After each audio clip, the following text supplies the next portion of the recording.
அடுத்த topic data types in python. So பைத்தானில் என்னென்ன டேட்டா டைப்ஸ் நம்ம யூஸ் பண்ண முடியும் அப்படிங்கிறது தான் ஃபுல்லாக இந்த சாப்டரில் பார்க்க போகிறோம். ஸோ பேசிக்காக வந்து இன்டிஜர் டேட்டா டைப்பு, அப்புறம் வந்து ஃப்ளோட், அதுக்கப்புறம் பூலியன், அதுக்கு பிறகு டெக்ஸ்ட் டேட்டா டைப், அதாவது ஸ்ட்ரிங்கு, கேரக்டர் எது வேணால் நம்ம யூஸ் பண்ணிக்கலாம். ஸோ இந்த 4 டேட்டா டைப்பு. இதுக்கப்புறம் வந்து இதெல்லாம் வந்து ப்ரிமிட்டிவ் டேட்டா டைப்ஸ். இது இல்லாமல் வந்து நம்ம லிஸ்ட்டு, டுப்பிள், டிக்ஷனரி இதெல்லாமே இருக்குது. நம்ம வந்து இப்போ வந்து இன்ட்டு, ஃப்ளோட்டு, பூலியன், டெக்ஸ்ட் இது 4 மட்டும் பார்க்க போகிறோம்.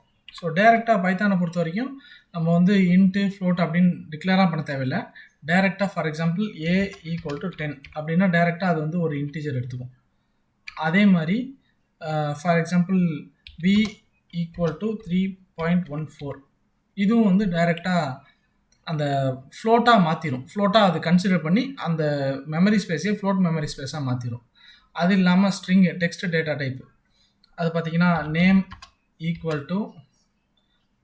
டபுள் கோட்ஸில் ஆர் சிங்கிள் கோட்ஸில் எப்படி வேணால்.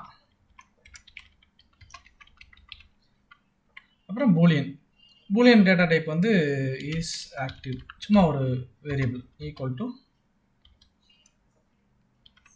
ட்ரூ, அவ்வளோதான். ஸோ இது 4 டேட்டா டைப் தான் மேக்ஸிமம் நம்ம யூஸ் பண்ணுவோம். அப்புறம் அதாவது இண்டிவிஜுவல் டேட்டா டைப்ஸ். இதுக்கப்புறம் இதெல்லாம் லிஸ்ட்டு, டியூபிள், டிக்ஷனரி இதிலெல்லாம் செட்டு எல்லாத்துலேயும் யூஸ் பண்ணுவோம். அது வந்து காம்ப்ளெக்ஸ் டேட்டா டைப் மாதிரி மல்டிபிள் இன்டிஜர், மல்டிபிள் ஸ்ட்ரிங் இது எல்லாம் அதே மாதிரி காம்பினேஷன் ஆஃப் இன்டிஜர், ஸ்ட்ரிங் எல்லாமே ஒரு லிஸ்ட்டில் போடுவோம். இது எல்லாமே ஃபர்தராக யூஸ் பண்ணுவோம். பட் பேசிக் ஃபண்டமெண்டல் டேட்டா டைப்ஸ்னால் இது 4 தான். இதை பிரிண்ட் பண்ணி பார்த்துருவோம்.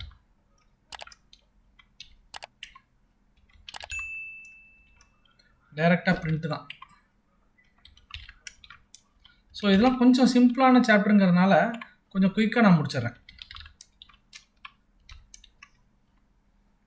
ஏன்னா பைத்தானில் இன்னும் கொஞ்சம் காம்ப்ளெக்ஸான பாட்டெல்லாம் பின்னாடி பார்ப்போம்.